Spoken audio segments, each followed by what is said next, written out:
Vamos, por favor, si me ayudan a indicar si el audio está funcionando.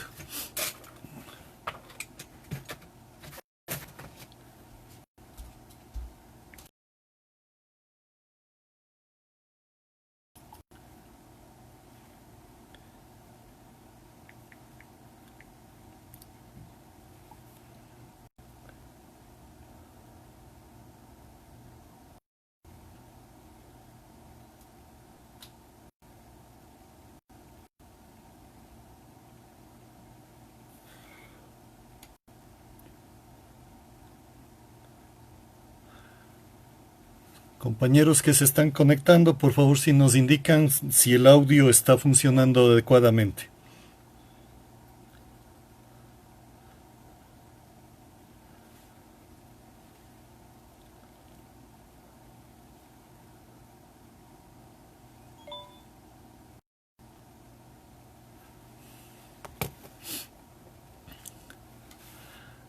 Gracias, Gloria, por su respuesta.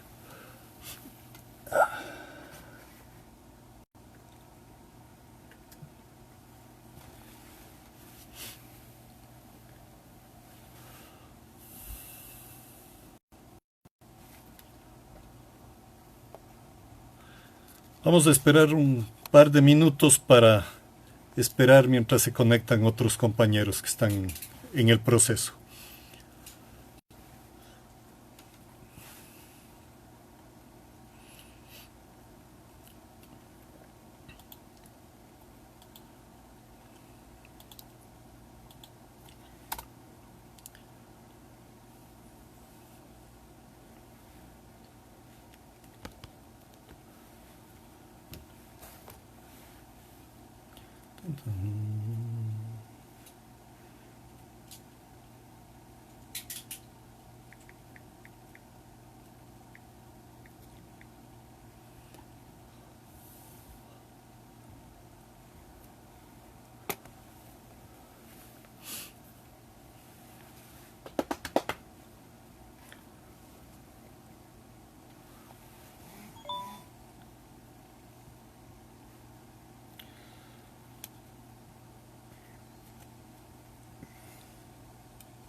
Bueno, creo que podemos dar inicio a esta segunda parte, que la íbamos a ver el mismo día de ayer, pero que por los problemas fue necesario el trasladarla. El día de ayer recordarán quienes ya nos escucharon, y los que no nos escucharon recordarán de su conocimiento previo, que hemos discutido básicamente la diferencia entre materialismo e idealismo en filosofía, también el materialismo e idealismo filosófico, que es el método metafísico de una forma muy rápida, y que es el método dialéctico con sus principales leyes también de una manera rápida. ¿Qué es lo que sucede cuando el materialismo dialéctico se aplica a la sociedad y a la historia? Pues se plantea que entramos al terreno del materialismo histórico, pero sigue siendo un materialismo dialéctico para entender la historia, que a partir de las propias leyes de la dialéctica, que les insisto no son una construcción simplemente de autores, sino que es el resultado de nuestra comprensión de lo que realmente sucede en la naturaleza, en el mundo y en la sociedad, pues podemos entender a la sociedad de una manera distinta a lo de los metafísicos.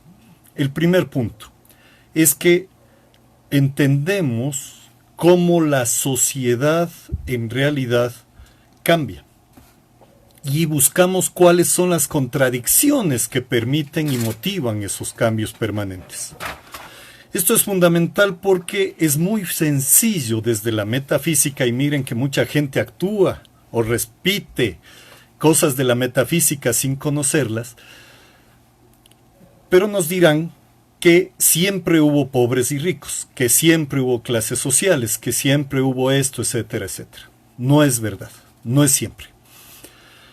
En el manifiesto del Partido Comunista, Marx y Engels dicen que la historia hasta nuestros días ha sido la historia de la lucha de clases.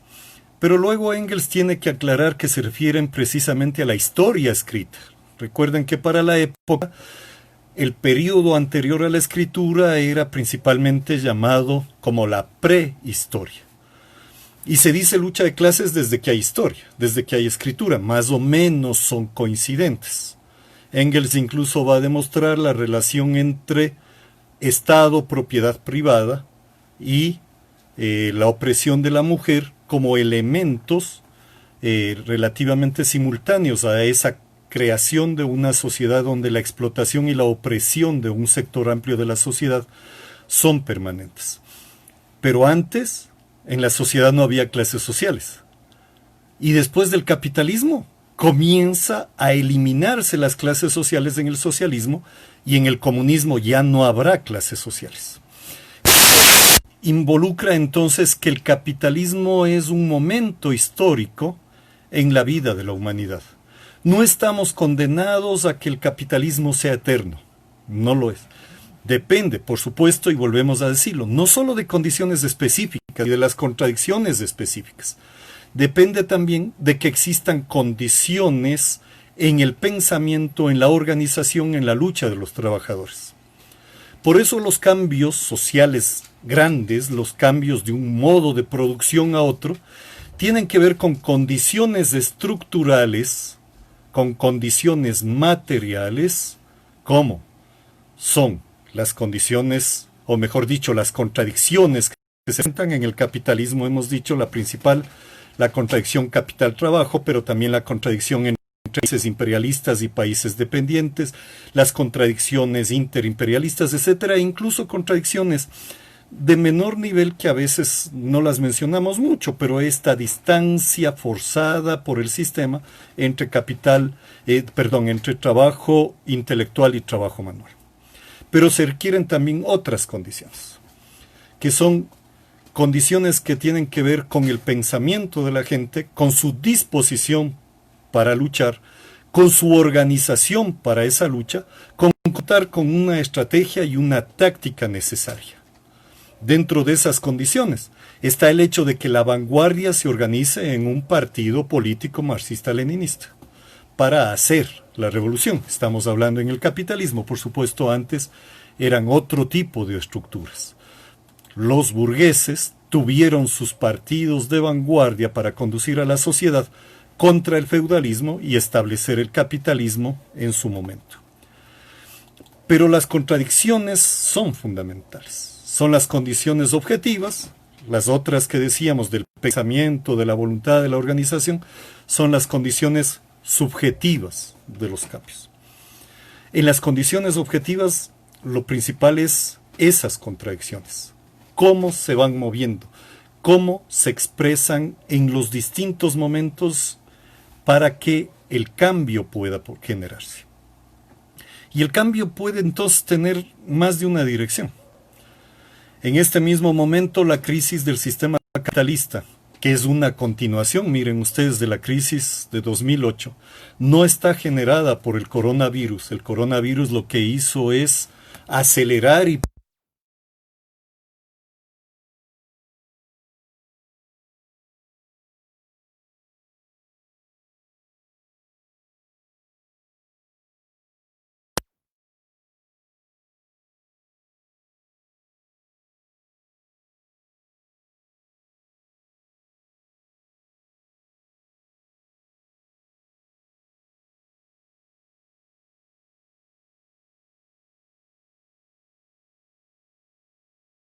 ejemplo, lo repetiría, de que la disyuntiva es entre socialismo o barbarie.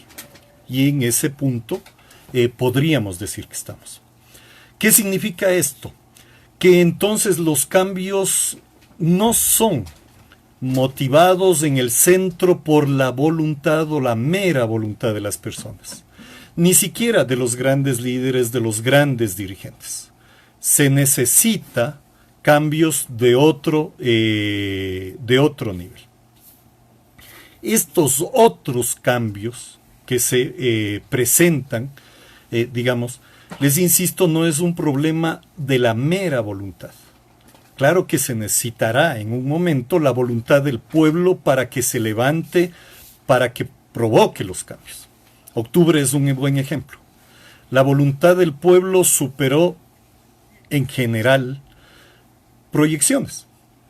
El número de gente que estuvo dispuesta a salir a la lucha en las calles, la forma que aprendió la juventud muy rápidamente a desarrollar ese combate, la lucha que otros llevaban por distintos medios, incluyendo este de las redes sociales, la solidaridad expresada de millón de formas por otras personas, etc. Todo ello es, en realidad, sumamente importante. Pero no es, como nos decían los metafísicos, de que el cambio fue porque a algún líder se le ocurrió, porque algún líder planteó las cosas. La dialéctica nos enseña que los líderes más bien son producto del proceso histórico y que si no hubiese habido un personaje histórico, cualquiera sea su nombre, las necesidades del momento histórico iban a hacer que surja otra persona con otro nombre a cumplir aquel rol de liderazgo. Pero no lo hacemos tampoco de la nada. Otra enseñanza fundamental es que el ser social determina la conciencia. Entonces no es la conciencia, nuestro pensamiento, de por sí el que cambia las cosas.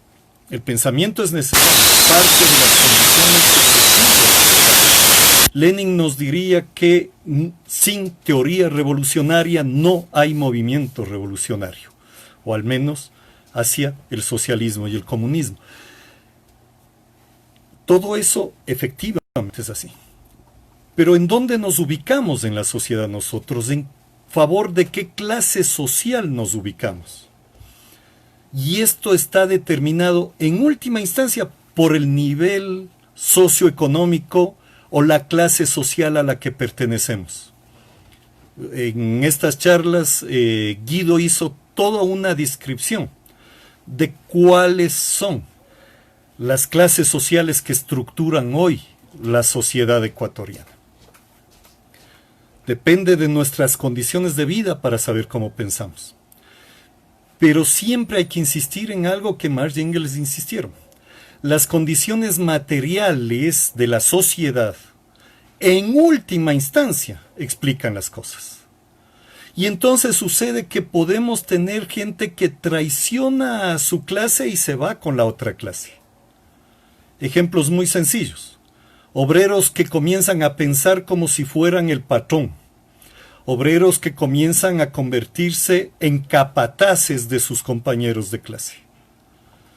Un gran poeta revolucionario, Bertolt Brecht, diría que él traicionó a su clase social porque él en cambio venía de clases acomodadas y se vinculó con eso.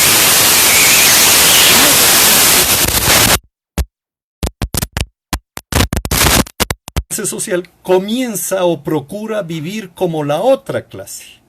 Y esa vida social le hace pensar de tal o cual manera.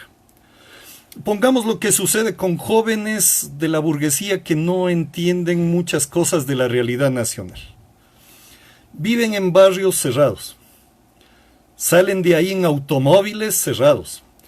Van a universidades privadas cerradas o van a clubes privados cerrados y regresan a su barrio cerrado. En otras palabras, viven en una burbuja dentro de la sociedad y entonces no entienden lo que sucede afuera. Están incapacitados, tampoco les va a interesar. Están viviendo bien, están acomodados, están pasando bien la vida. El ser social entonces determina la conciencia, no al revés. Un viejo proverbio árabe tal vez nos ayude a entenderlo mejor esto. Dicen los árabes que somos más hijos de nuestro tiempo que de nuestros padres. Es por eso que cada nueva generación cuestiona a la anterior. Es por eso que cada sector juvenil siempre termina diciendo a los papás: eso será en tu época, lo que me dices valdría en tu época, pero ahora ya es distinto. Porque somos más hijos del tiempo que nuestros padres. En otras palabras, somos más hijos de la vida social real que de lo que sencillamente nos quieran transmitir los adultos.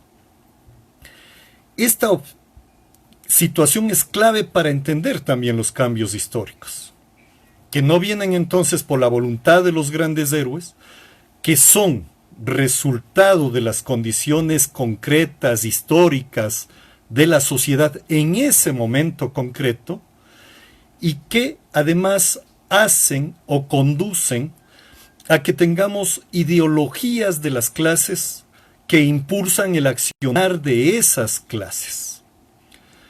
Eso es fundamental, porque si asumimos la ideología del proletariado, entonces vamos a orientarnos por esa ideología a favor del proletariado.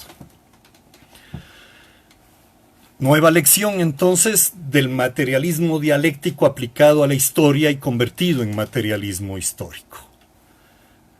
Los grandes cambios no los hacen los individuos, los hacen las masas sociales, los hacen las masas populares. Son las que transforman todo. Pero ya antes decíamos, hay una vanguardia que conduce a esas grandes masas. Cierto, pero el cambio lo hacen las grandes masas. No solo puede hacerlo la vanguardia. El papel de la vanguardia es ir adelante, es ver más allá, es comprender mejor las cosas, es plantear de mejor manera cuál es la estrategia y la táctica para hacer la transformación en un país dado en un momento determinado. Eso es fundamental para nosotros, porque eso habla de cuáles son los sectores sociales con los que esa vanguardia, esa organización política, unidad popular inclusive, tiene que ligarse. Y aquí algo que surgió ayer que me plantearon por otra vía, que es una pregunta que muchas veces se plantea. Entonces, alguien que filosóficamente mantiene tesis idealistas, ¿un creyente puede ser revolucionario? Y la respuesta rotunda es sí. Y de hecho tenemos enormes experiencias de ellas. Tenemos curas guerrilleros como Camilo Torres en Colombia. Tenemos gente de cualquier religión que es revolucionaria. ¿Cuál es la diferencia con la vanguardia? Que de pronto va a tener algunas dificultades de entender ciertos procesos. La vanguardia con el materialismo dialéctico va a tener las condiciones adecuadas de analizar a ciencia cierta qué es lo que pasa en la realidad. Y miren que entonces encontramos incluso religiosos que han asumido para entender la realidad social el método marxista. Algunos de ellos eran parte del grupo de la teología de la liberación. Elder Cámara, uno de aquellos que eran llamados obispos rojos, tiene una frase muy hermosa, porque él dice: cuando yo me preocupo de ayudar a los pobres me dicen que soy un santo. Cuando yo pregunto por qué hay pobres, me llaman comunista. Y ahí tenemos gente que se ha formado de los dos lados. Con impulso de la teología de la liberación y con impulso de las corrientes marxistas y del método marxista, tenemos a un pedagogo excepcional como Paulo Freire, que ha sido un luchador por la educación, por la emancipación, que ha sido un luchador por la transformación social. Son, sin duda, pruebas ineludibles de aquello. La vanguardia sí está en la obligación de asumir el materialismo dialéctico. ¿Por qué? Por algo que ya hemos comentado más de una vez. Porque de esa manera está en condiciones de entender mucho mejor lo que sucede en la sociedad, su proyección histórica y de avanzar. Aquí está el papel de la ideología.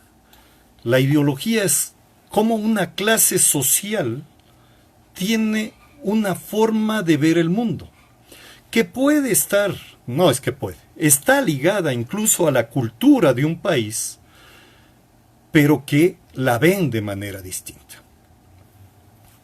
Volvamos a poner un ejemplo. Entre el mestizaje cultural ecuatoriano, esta nación ecuatoriana, que de paso, digamos, ha sido una nación opresora de las nacionalidades indígenas, de los pueblos montubios y de los pueblos negros o afroecuatorianos, está dividida en clases sociales. Entonces hay cosas que tenemos común los proletarios, los pequeños burgueses, la burguesía media, la gran burguesía. Todos apoyamos a la selección, posiblemente todos escuchamos a Julio Jaramillo, todos tenemos formas de lenguaje común correspondientes a nuestra cultura, pero tenemos, aparte de la cultura, una ideología distinta.